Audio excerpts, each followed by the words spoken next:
Pronto. Então, capítulo 6, versículo 44 a 51. Livro de São João, vamos fazer a leitura. A gente usa sempre muito bem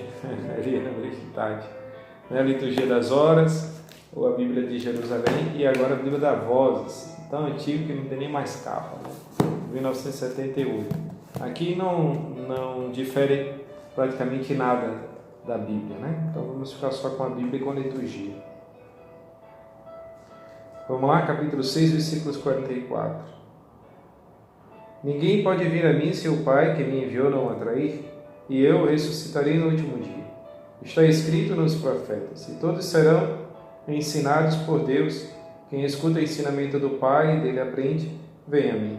Não que alguém tenha visto o Pai, só aquele que vem de junto de Deus viu o Pai. Em verdade vos digo, aquele que crê tem a vida eterna. Eu sou o pão da vida.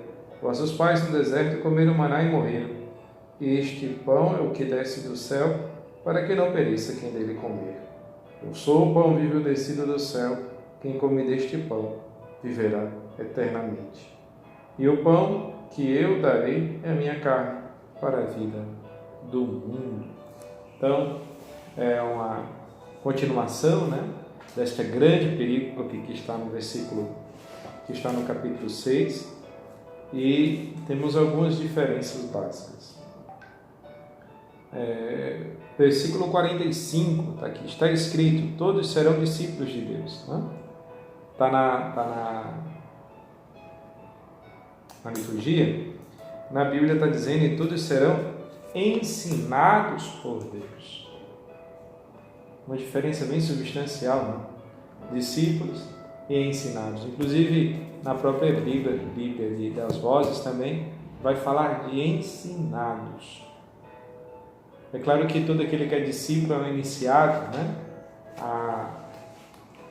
a Jesus Cristo, e todo discípulo também está ensinado, né? Mas vemos realçado aqui o valor intrínseco do aprendizado, né? Aquele que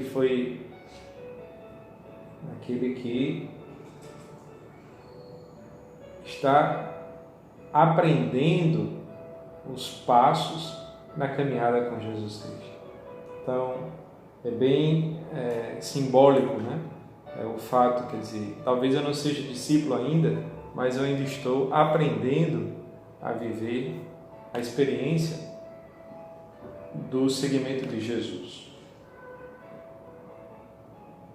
Há um acréscimo, ainda no versículo 45 da Bíblia, né?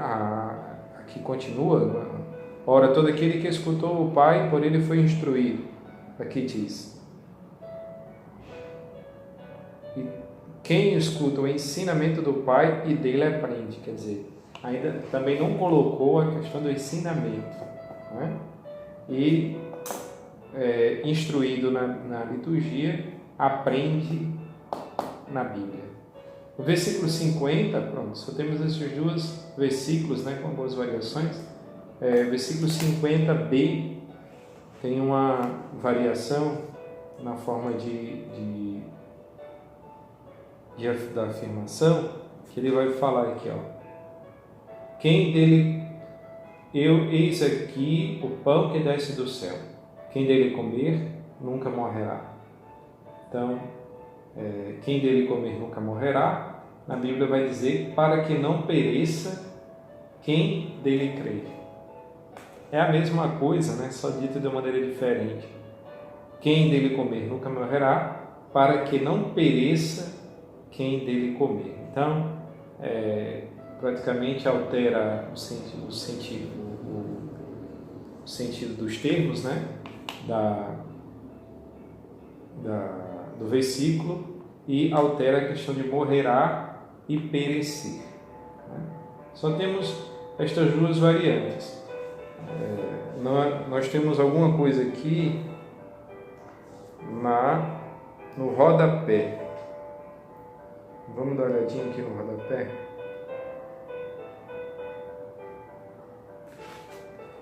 Onde está aqui? Deixa eu ver se eu acho.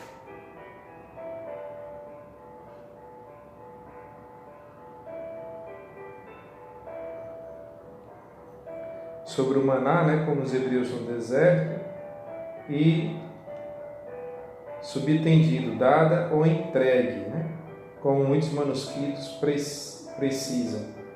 Essa construção gramatical concisa lembra 1 Coríntios 11:24, isso é o meu corpo que é para vós, alusão à paixão.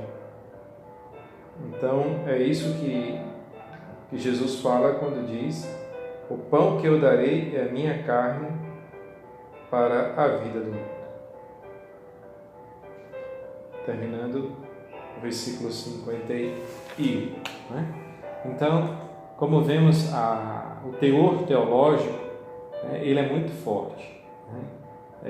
Esses versículos que antecedem ao que nós lemos hoje e o que precedem, principalmente, que fala da carne, né, e do sangue de Jesus, tem um valor teológico muito grande, né, que a gente poderíamos chamar de Tratado da Eucaristia, que complementa tudo aquilo que Jesus fala e ordena, no sentido de ordenamento, né, a própria transubstanciação.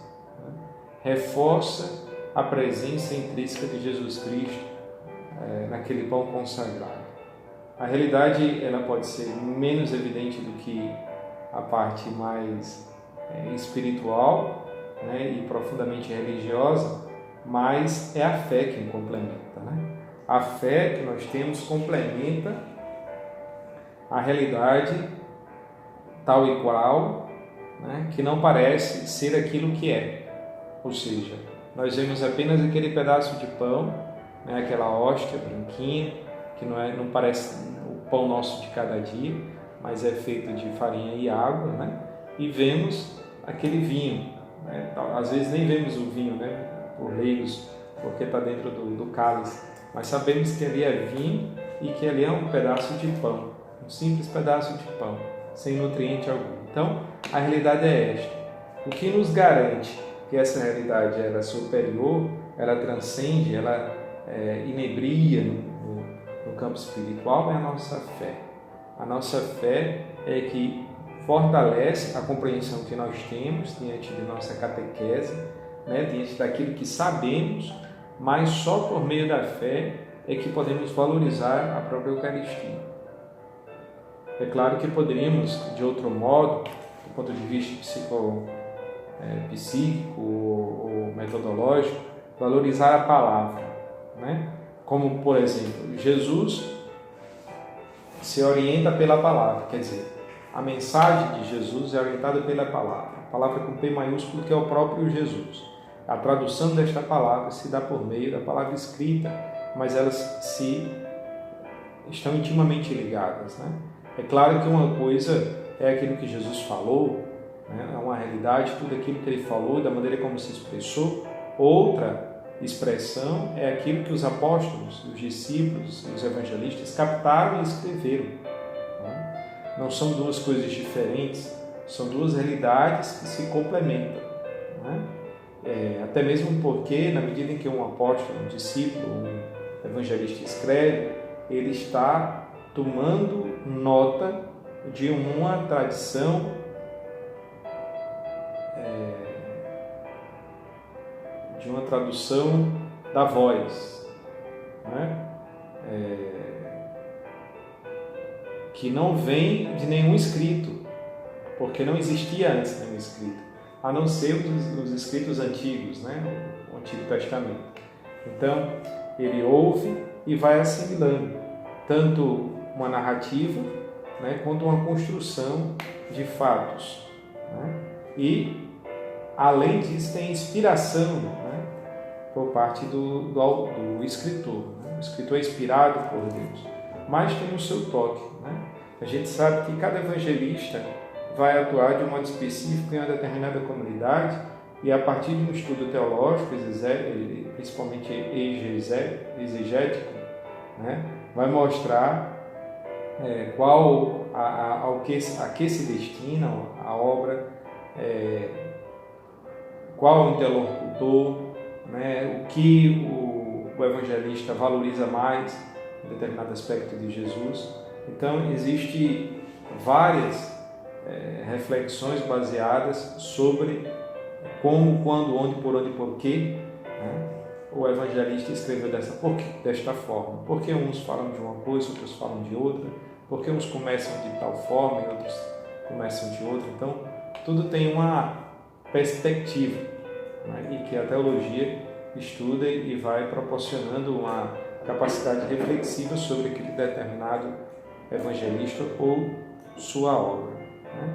Então, a força do Evangelho de São João, por exemplo, no que diz respeito à Eucaristia, e o aprofundamento teológico, o aprofundamento espiritual, é muito maior do que os outros sinóticos, né? Os outros 3 evangelhos de João, Marcos e Lucas. Nem por isso é o mais importante, né? Cada um tem o seu valor.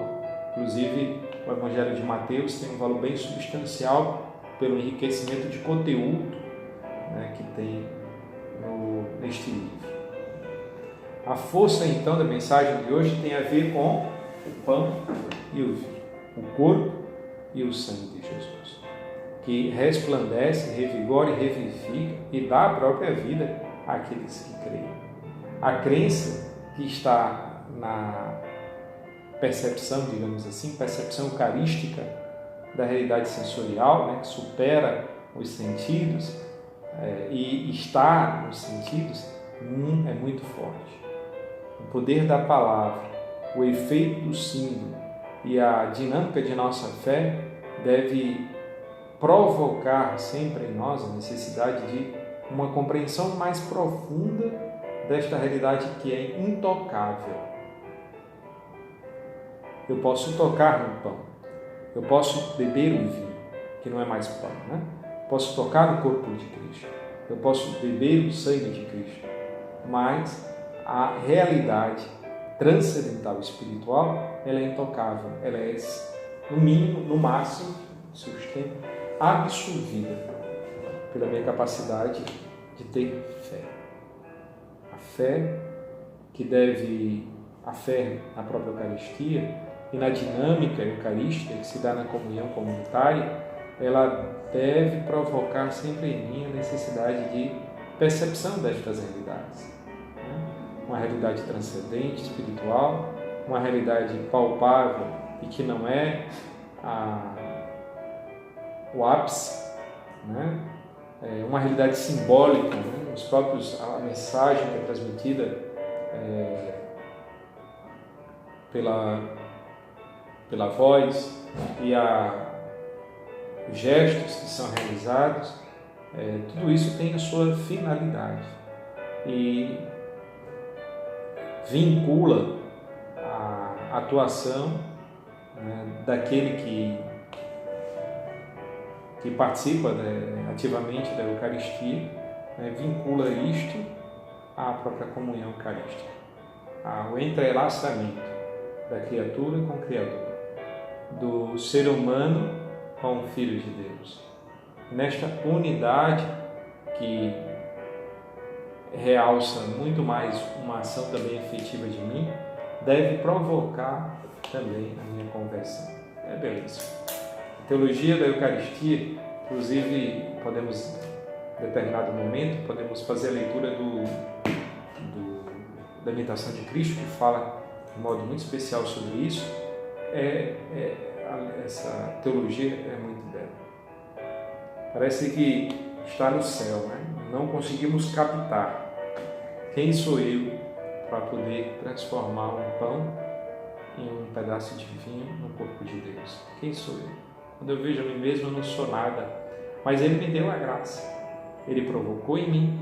Eu acreditei na vocação.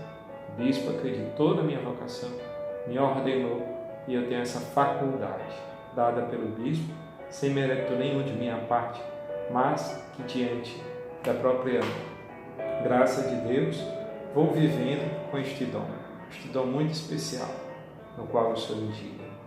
É belíssimo, é belíssimo, é belíssimo. Mas é isso que temos no Evangelho de hoje, são estas pequenas mensagens, e que possamos continuar nossa meditação ao longo da experiência de nossa vida, nos alimentando, né? E quando tivermos a possibilidade de retornar ao convívio, à convivência da missa, valorizarmos mais a Santa Eucaristia. Vamos ouvir o que diz Padre Pio hoje. Neste mundo, nenhum de nós merece nada. Olha aí, ele mesmo diz, né? Quando eu digo sem mérito nenhum da minha parte, está dizendo, não mereço nada, eu não mereço tudo aquilo que Deus me dá, que Deus nos dá, que Deus proporciona. E na medida em que temos essa capacidade reflexiva para tanto, podemos viver com mais humildade a nossa vida e aceitando as consequências dos nossos atos, para melhor ou para pior. Bom, vamos terminar com a nossa pergunta. Você tem ou já teve apelido? Por que lhe chamam assim? Ninguém respondeu. Ontem eu já disse, Jerônimo era o apelido. Pergunta 79. Com quem você gostaria de trocar de lugar por apenas um dia? Com quem você gostaria de trocar de lugar por apenas um dia? A primeira pessoa que eu pensei foi o presidente. Queria trocar lugar com o presidente para ver se acalma esse país aí, não é possível. O ruim é que se ele tivesse trocado lugar comigo, aí ninguém ia aguentar. Ser presidente por um dia, Muito bem. É isso, tá bom? Fiquemos em paz, vivemos a experiência de fé. Conto com vocês para fazerem a inscrição no YouTube e recebam a bênção. Vamos ver quem entrou aqui mais além de Leandro e Tatiana. Moacir Teixeira, passou. Júnior Almeida, excelente homilia, padre, sempre alerta. Apenas uma reflexãozinha básica, Recebamos a bênção final. O Senhor esteja convosco, Ele está no meio de nós.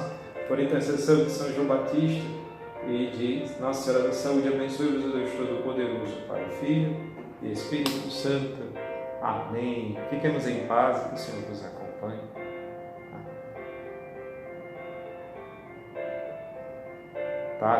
Tatinha? Que é isso, Tati?